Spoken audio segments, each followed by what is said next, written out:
حالیہ دنوں میں مولانا فضل الرحمان صاحب نے ایک بیان دیا ہے پاک فوج کے شہداء کے حوالے سے۔ میں اس بحث میں نہیں پڑتا کہ کیا وہ بیان ٹھیک تھا یا غلط تھا، اور اس بیان کے بعد پاکستان کا پورا میڈیا، بڑے بڑے دانشور، صحافی اور بڑے بڑے مولوی میدان میں آ گئے اور مولانا فضل الرحمان کے اس بیان کا رد کیا اور کہنے لگے کہ مولانا صاحب کو اس کی معافی مانگنی چاہیے اور یہ انتہائی غلط بیان تھا۔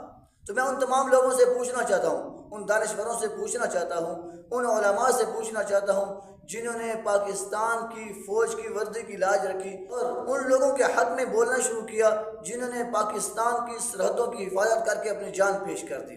پاکستان کی فوج کے خلاف بولنا دہشت گردی ہے؟ کیا اسلام کی فوج کے خلاف بولنا دہشت گردی نہیں ہے؟ کیا اللہ کی فوج کے خلاف بولنا دہشت گردی نہیں ہے؟ کیا جناب محمد الرسول اللہ صلی اللہ علیہ وسلم کے لشکر اور اس کی فوج کے خلاف بولنا یہ دہشت گردی نہیں ہے؟ حالیہ دنوں میں محرم گزرا ہے اور محرم کے اندر کتنی گستاخی ہوئی ہیں صحابہ کرام کی۔ صحابہ کرام تو رب کی فوج ہے، جسے قرآن مجید میں اللہ تعالیٰ نے کہا اولئک حزب اللہ، یہ اللہ کی فوج ہے۔ پاکستان کی فوج کے خلاف بولنا یہ ایک غداری تصور کی جاتی ہے، اس لیے کہ پاکستانی فوج نے پاکستان کی سرحدات کے اوپر پہرا دے کے اپنی جان کو پیش کیا، اور جو صحابہ کرام ہیں انہوں نے اسلام کے اوپر پہرا دے کر اسلام کو بچایا، اسلام ہم تک پہنچایا۔ اس صحابہ کرام کو بکواس کرنا، تبرہ بازی کرنا، ان کے خلاف بولنا، کیا یہ دہشت گردی نہیں ہے؟ کیا یہ غداری نہیں ہے؟ کیا یہ اسلام کے ساتھ دوغلا پن نہیں ہے؟ وہاں تو کسی کی زبان نہیں کھلی، وہاں تو سب مرے ہوئے نظر آئے۔ مولوی بھی کہتے کہ امن چاہیے، وہاں دانشور بھی کہتے ہیں امن چاہیے۔ ایسا امن باڑ میں جائے جو صحابہ کی گستاخی کے بعد ہمیں ملے۔ ہمیں امن وہ عزیز ہے جو صحابہ کے تحفظ کے بعد ملے، جو صحابہ کے دفاع کے بعد ملے، اور امن تب آئے گا جس وقت صحابہ کی عزت محفوظ ہوگی۔